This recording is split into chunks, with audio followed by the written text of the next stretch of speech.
Hello friends, welcome to YouTube channel engineering classes. So जो आज हमारा डेली नॉलेज बूस्ट में टॉपिक है उसकी न्यूज़ कुछ इस तरह है। TRIFED science MoU with IIT Delhi under government's Unnat Bharat अभियान। सो मेरी यहाँ ये कोशिश रहेगी आपको कि आपको ट्रिफिड के बारे में बताया जाए और बताया जाए कि उन्नत भारत अभियान क्या है, ठीक है, और फिर ये कैसे ये जो एमओयू हुआ है इसका क्या महत्व रहेगा ये बताया जाएगा, ठीक है। चलो सबसे पहले हम देखते हैं ट्रिफिड क्या चीज़ है। मैं आपको बेटा एक मिनट ओवरऑल बता देता हूँ कि ट्रिफिड क्या चीज़ है शॉर्ट में, फिर इसको रीड आउट करते हैं। बेसिकली क्या है कि एक कोऑपरेटिव बनाई गई है मार्केटिंग के लिए, ठीक है। कोऑपरेटिव बनाई गई है मार्केटिंग के लिए। किस चीज़ की मार्केटिंग के लिए बेटा? जितने भी प्रोडक्ट्स हम किससे लेते हैं? ट्राइबल पीपल से लेते हैं, ठीक है। जितनी भी हमारी वेरियस ट्राइब्स हैं वो कुछ ना कुछ अपना प्रोडक्ट्स देती हैं हमें। कौन से प्रोडक्ट्स होते हैं बेटा? वो माइनर फॉरेस्ट प्रोडक्ट्स, जैसे कि आपका हनीज हो गया, कुछ फ्लावर्स हो गए, ड्राई फ्रूट्स होंगी, कुछ हर्ब्स होगी जो मेडिसिन पर्पस के काम आती हैं। उनको प्रोडक्ट्स को मार्केट से जो बेचती है, उन प्रोडक्ट्स को मेन मार्केट में लाना, उनको बेचना, और ये जो ट्राइबल पीपल हैं इनको उस प्रोडक्ट की अच्छी वैल्यू मिल सके, वो किसकी रिस्पॉन्सिबिलिटी है बेटा? ट्रिफिड की रिस्पॉन्सिबिलिटी है। समझ आ रहा है? मतलब ट्राइब्स हैं वो जंगलों में रहते हैं, ठीक है। अब वो क्या करते हैं कि जो जंगलों के माइनर फॉरेस्ट प्रोड्यूस होते हैं ना, माइनर फॉरेस्ट प्रोड्यूस जो होते हैं उनको बेच के अपना सर्वाइवल करते हैं, अपनी लाइवलीहुड निकालते हैं। तो ट्रिफिड का क्या काम बनाया गया था बेटा कि जो वो प्रोडक्ट्स वो बेच रहे हैं उन सब की प्रोक्योरमेंट की जाए। कुछ ऐसा ना हो कि कोई बेचने जा रहा है उसको मार्केट का ही नहीं पता लग रहा, कुछ ऐसा ना हो कि वो बेचने गया तो उसको पता ही नहीं है कि उसके रेट, उसकी वैल्यू क्या है और वो कम मिल कर आए। तो उन सब का ध्यान ये ट्रिफिड रखती है, ठीक है। अब देखते हैं इसके बारे में, अच्छे से पढ़ते हैं। Tribal cooperative marketing development federation of India came into existence in 1987। Important आ गई यहाँ पे डेट, 1987 में इसका एग्जिस्टेंस हुआ था। It's a national level apex organisation. ये ऑल इंडिया पैन इंडिया काम करती है, ठीक है, under the administrative control of ministry of tribal affairs. Ministry of tribal affairs ही इसका सबको सब कंट्रोल देखती है कि ट्रिफिड कैसे काम कर रही है, कैसे काम नहीं कर रही है। वो कौन देखती है बेटा? मिनिस्ट्री ऑफ ट्राइबल अफेयर्स, ठीक है। The objective of TRIFED is socio economic development of tribal people in the country by way of marketing development of the tribal products. वही जैसे मैंने आपको बताया कि बेसिक काम क्या है ट्रिफिड का, कि बेसिकली ये काम है कि जो उनके प्रोडक्ट्स हैं उनको रियल वैल्यू मिले, किनको? ट्राइबल लोगों को, ताकि ट्राइबल लोगों के हाथ में पैसा आए और वो अपनी अपलिफ्टमेंट कर सकें। जैसा उनको एम्पावरमेंट की ज़रूरत है वो अपने हिसाब से अपनी एम्पावरमेंट कर सकें। तो ट्रिफिड का बस यही काम है। ऐसा नहीं होना चाहिए कि किसी को पता ही नहीं है कि जो वो प्रोडक्ट बेच रहा है। जैसे फॉर एग्जांपल अगर वो हनी बी कॉम से हनी लेकर आते हैं, उनको ही नहीं पता कि हनी का बाहर प्राइस कितना और वो 1 लीटर हनी 10 रुपये में 20 रुपये में बेच रहे हैं, तो वो उनका नुकसान हो रहा है। तो ट्रिफिड का यहाँ क्या काम है बेटा कि वो जो प्रोक्योरमेंट प्रोसेस हो रहा है, जब लोग उनसे खरीद रहे हैं तो ये ध्यान दे कि उनको सही प्राइस मिले, ठीक है। डिफरेंट तरह की ट्रिफिड इनके लिए स्कीम्स लाती है। जैसे एक स्कीम की मैं एग्जांपल देता हूँ, वन धन योजना, ठीक है। उस स्कीम में क्या है कि जैसे फॉर एग्जांपल ट्राइब्स एक रॉ हनी लेकर आते हैं। रॉ हनी की मार्केट में प्राइस कुछ भी नहीं है, बट उसी हनी को जब थोड़ा प्यूरीफाई किया जाता है तो उसकी प्राइस 5 टाइम्स 6 टाइम्स हो जाती है, ठीक है। तो ट्रिफिड क्या करके देगा बेटा कि जब वो रॉ हनी लेके जा रहा था उसको बोलेगा कि भाई टेंशन मत लो, हम तुम्हारी हनी को प्यूरीफाई कर देते हैं गवर्नमेंट कॉस्ट पे। तो वहीं जहां उसको पहले 10 रुपये मिलने थे, अब उसी चीज़ के उसको कम से कम भी 40 to 60 रुपीज़ मिलेंगे। उसकी एक तरह से इकोनॉमिक एम्पावरमेंट हुई। इकोनॉमिक एम्पावरमेंट से क्या होगा कि जब उसके हाथ में पैसा आएगा तो ट्राइब्स क्या करेंगी? अपने बच्चों को पढ़ाएंगी, अपनी बेसिक फैसिलिटीज़ का ध्यान देंगी, जिसके कारण क्या होगा? पूरी सोशियो इकोनॉमिक डेवलपमेंट होगी ट्राइबल पीपल की। तो आप देख रहे हैं एक छोटी सी चीज़ लाने से कितनी ज़्यादा डेवलपमेंट की उम्मीद है हमें इस चीज़ से, ट्रिफिड से, ठीक है। Products such as metal craft, tribal textiles, pottery, tribal painting, pottery on which the tribals depend heavily for major portion of their. जितने भी हम इंपॉर्टेंट चीज़ें जिसके ऊपर ट्राइब्स डायरेक्टली डिपेंड है अपनी लाइवलीहुड के लिए, उन सब का ध्यान रखिए। TRIFED acts as facilitator and service provider for the tribes to sell their product. ये फैसिलिटेट करके देगी, जैसे मैंने एग्जांपल दी, हनी को प्यूरीफाई करके देगी, उनको वो टेक्नोलॉजी देगी, ऑपरेटर्स देगी जिसमें हनी प्यूरीफाई होगा, उनके लिए हेल्प करेगी कि हाँ हम तुम्हारी हेल्प करते हैं। The approach of TRIFED is to aims to empower the tribal people with knowledge tools and pool of information so that they can undertake their operation in more systematic and scientific manner. वही जैसे कि एक हनी को product को purify करने की उनको technology देगी, उनको टूल्स देगी, ताकि वो जितनी साइंटिफिक मेथड का यूज करेंगे उनके लिए उतनी हेल्पफुल रहेगी चीज़।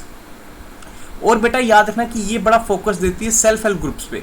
सेल्फ हेल्प ग्रुप क्या होता है बेटा कि जैसे मान लो कि 5 ट्राइब्स के घर हैं, ठीक है, 5 फैमिलीज हैं ट्राइब्स के अंदर, ठीक है, तो उनका एक सेल्फ हेल्प ग्रुप बना देंगे, एक ऐसे ग्रुप सा बना देंगे जो इकट्ठे बैठ के काम कर रहा है या एक दूसरे को इकट्ठे फाइनेंस कर रहा है। कुछ एक पर्टिकुलर टास्क को अचीव करने के लिए हम एक पर्टिकुलर ग्रुप बना देते हैं, ठीक है, उस ग्रुप को हम कहते हैं सेल्फ हेल्प ग्रुप। ये ग्रुप में वही पार्टिसिपेंट है जो पहले इंडिविजुअली काम कर रहे थे, बट अब वो एक ग्रुप में काम करेंगे। जैसे मैं अगर हनी की एग्जांपल लूं, जैसे 5 घर से हनी आता था, ठीक है, अब इन्होंने बोला कि आप 5 भाई इकट्ठे बैठ जाओ, हम आपको फैसिलिटेशन प्लांट यहाँ लगा के देते हैं, आप 5 यहाँ अपना हनी लाओ, यहाँ हनी प्यूरिफाई करो और आप अपना 5 एक किसी कंपनी के नाम से प्रोडक्ट बेचो। फॉर क्या पता कल को इनकी जो एक ब्रांड, इनकी जो कंपनी के नाम से प्रोडक्ट बेच रहे हैं वो एक ब्रांड नेम बन जाए, ठीक है। तो इन 5 की हेल्प एकदम किसने की? ट्रिफिड ने आगे की, क्योंकि इनको फैसिलिटेट कर दिया कि आप ये यूज करो, आप ये टेक्नोलॉजी यूज करो, आप ये ऑपरेटर्स यूज करो। तो इसलिए इनका फोकस किस पर रहता है? सेल्फ हेल्प ग्रुप बनाने पे। ये कोशिश करते हैं जितने सेल्फ हेल्प ग्रुप बने उतने लोग ज्यादा इंपावर होंगे, क्योंकि वो एक काम को इकट्ठे करेंगे, उनका इंटरेस्ट भी बना रहेगा और उनको लार्ज स्केल पे बेनिफिट मिलेगा, ठीक है, और उनको ट्रेन भी करेंगे। यहाँ जो सेल्फ हेल्प ग्रुप बना उनको ट्रेनिंग भी दी जाएगी, हाँ आप ऐसे करो ऐसे करो। इसका बेटा हेड ऑफिस कहाँ पे है? न्यू दिल्ली में। अब आपकी GK question point of view से इंपॉर्टेंट हो जाता है कि ट्रिफिड का हेड ऑफिस कहाँ पे है? न्यू दिल्ली में। ओवरऑल कंसेप्चुअल क्लैरिटी के लिए आपको ये पता होना चाहिए कि ट्रिफिड काम क्या करता है, ठीक है। और एक यहाँ भी इंपॉर्टेंट क्वेश्चन बन जाता है कि ट्रिफिड किस मिनिस्ट्री के अंदर काम करता है, ठीक है। ट्रिफिड का रोल क्या है बेसिकली, आपको रोल अच्छे से पता लग गया कि जो प्रोक्योरमेंट का प्रोसेस हो रहा है उस प्रोक्योरमेंट प्रेस पे उनको अच्छी प्राइसेस मिल सकें, ये ट्रिफिड का रोल है, ठीक है। अब मैं आपको बता रहा था कि माइनर फॉरेस्ट प्रोड्यूस होता क्या है, कौन कौन से प्रोडक्ट होते हैं जिनसे ये लाइवलीहुड डिपेंड करते हैं। Basically all non timber forest produce, जो बेसिकली टिम्बर होती है ना बेटा, उसको ये काट के नहीं बेच सकते, उसको डायरेक्टली यूटिलाइज ये नहीं कर सकते अपनी सेलिंग के लिए, क्योंकि उससे बहुत ज़्यादा डिफॉरेस्टेशन हो सकती है। क्योंकि हर बंदा अपने प्रॉफिट के लिए जंगल काटने लग पड़े, पेड़ काटने लग पड़े, टिम्बर वुड काटने लग पड़े, तो बड़ी ज़्यादा प्रॉब्लमेटिक हो जाएगी और इसमें बहुत ज़्यादा स्मगलिंग होती है।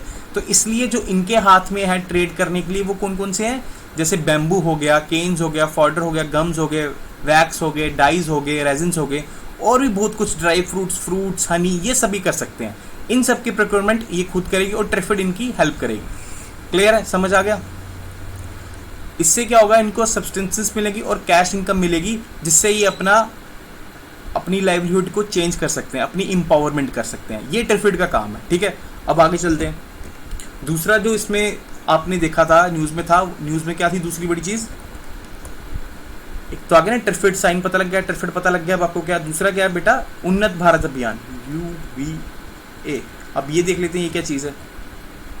उन्नत भारत अभियान बेसिकली एक स्कीम है, गवर्नमेंट की स्कीम है। ये गवर्नमेंट की स्कीम किसने लॉन्च की है, कौन सी मिनिस्ट्री ने? Ministry of HRD, human resource development. ये क्या कहती है कि यार हम क्या करेंगे कि बड़े बड़े जो कॉलेजेस हैं, जो हमारे हायर एजुकेशन के इंस्टीट्यूट हैं, उनको बोलेंगे कि आप ऐसा करो कि कुछ गाँव को, एटलीस्ट 5 गाँव को अडॉप्ट करो, ठीक है। ताकि अडॉप्ट करने का ये मतलब है कि आप वहाँ जाओ, सर्वे करो, जो आपके इंस्टीट्यूट्स में टेक्नोलॉजी यूज़ हो रही है, जो आपके इंस्टीट्यूट में ऑपरेटर्स हैं, वो वहाँ जाके लोगों को बताओ। जैसे फॉर एग्जांपल हम छोटी सी एग्जांपल लेते हैं कि IIT दिल्ली ने एक कानपुर में एक गांव को अडॉप्ट कर लिया, ठीक है। मैं हाइपोथेटिकल एग्जांपल दे रहा हूँ, एक कानपुर के गांव को अडॉप्ट कर लिया। मान लो कि वहाँ पे पहले जो कानपुर का गाँव है, वहाँ पे मान लो कि लेदर कंजम्पशन से, यूटिलाइजेशन से प्रोडक्ट्स बनते थे, ठीक है। बट उस जो प्रोडक्ट्स बन रहे थे उनका जो वेस्ट था उसको प्रॉपर यूटिलाइज नहीं किया जा रहा था। अब IIT दिल्ली गई, उन्होंने क्या उनको सोल्यूशन दे दिया कि अगर आप इस प्रोडक्ट को, इस वेस्ट मटेरियल को यूटिलाइज करोगे तो ये वेस्ट मटेरियल भी आपके लिए प्रोडक्टिव हो जाएगा। तो वैसे ही क्या करते हैं, ये हायर एजुकेशन जाते हैं, गाँव जाएंगे और उनको टेक्नोलॉजी देंगे, उनकी हेल्प करेंगे कि कैसे आप यहाँ का लाइवलीहुड को चेंज कर सकते हो, कैसे टेक्नोलॉजी के अडॉप्शन से आप अपना सर्वाइवल अच्छे से कर सकते हो। ये काम है बेसिकली उन्नत भारत अभियान का। इसमें रिस्पॉन्सिबिलिटी दी गई है हायर एजुकेशन इंस्टीट्यूट्स को कि वो 5 विलेजेस को अडॉप्ट करें, वहाँ पे टेक्नोलॉजी बनाएं, ताकि किसी को एग्रीकल्चर की प्रॉब्लम ना हो, किसी को सीवेज की प्रॉब्लम ना हो, किसी को इलेक्ट्रिसिटी की प्रॉब्लम हो, ठीक है। अब अब हुआ क्या यहाँ पे, ये उन्नत भारत अभियान का काम था। अब क्या हुआ यहाँ पे कि ट्रिफिड वालों ने साइन किया उन्नत भारत अभियान के साथ, ठीक है। अब क्या है कि ट्रिफिड किसके साथ काम करेगा, कॉलेजेस के साथ, हायर एजुकेशन इंस्टीट्यूट के साथ काम करेगा। जैसे यहाँ पे किसके साथ काम करता है दिखाई दे रहा है, आईआईटी दिल्ली के साथ। अब आईआईटी दिल्ली वाले ये जैसे कॉलेजेस ट्रिफिड को टेक्नोलॉजी देंगे, ठीक है, कि आप अपनी जो प्रोडक्ट्स को प्रोक्योर कर रहे थे, जब प्रोडक्ट्स एनहांस करने में जो आप टेक्नोलॉजी यूज़ कर रहे थे, अब हम आपको उससे बढ़िया टेक्नोलॉजी देते हैं, उससे आपको बढ़िया इक्विपमेंट्स देते हैं, उससे बढ़िया आपको मार्केट स्ट्रेटजीज देते हैं, उससे बढ़िया आपको प्लेटफॉर्म देते हैं। अभी आपने देखा होगा अमेजॉन इंडिया में कई जगह पे आपने देखा होगा, अमेजॉन इंडिया पे अब दिख रहा है आपको डायरेक्टली ट्राइब्स के प्रोडक्ट सेल हो रहे हैं। वो कैसे हो रहे हैं, ट्रिफिड ने उनको प्लेटफॉर्म दिया। अब ट्रिफिड कह रहा है कि हम कॉलेजेस के साथ काम करेंगे। कल ट्रिफिड को आईआईटी दिल्ली ऐसी टेक्नोलॉजी देता है कि ये लार्ज स्केल पे ट्राइबल प्रोडक्ट्स को डायरेक्टली ऑनलाइन सेल कर सके। ट्राइबल प्रोडक्ट्स कुछ पेंटिंग्स इतनी ज़्यादा ब्यूटीफुल होती हैं कि अगर आप उनको देखोगे तो आपका मन करेगा लेने का, बट अभी हमें पता नहीं है कि वो पेंटिंग हमने कहाँ खरीदनी है, और अगर वो मान लो कि वो पेंटिंग ट्राइब्स बनाते हैं और उन पेंटिंग को कैसे मार्केट तक लाना है, कैसे बचा के रखना है, कैसे खराब नहीं होने देना है, वो उनको शायद टेक्नोलॉजी नहीं पता हो। बट जब आईआईटी दिल्ली जैसे कॉलेजेस के साथ ये ट्रिफिड काम करेगा तो वो टेक्नोलॉजी उनको पता लगेगी। इसलिए हमारे ट्राइबल्स के लिए, हमारे पूरी ट्राइब्स के लिए ये एमओयू बहुत बेनिफिट रहेगा। इसके बेनिफिट हमें आके दिखेंगे फ्यूचर में। आई होप आपको ये न्यूज़ का एनालिसिस समझ आया हो कि ये न्यूज़ कितनी बेनिफिशियल है, आपको ट्रिफिड भी समझ लगा हो और उन्नत भारत अभियान भी समझ लगा हो। Okay, thank you, bye.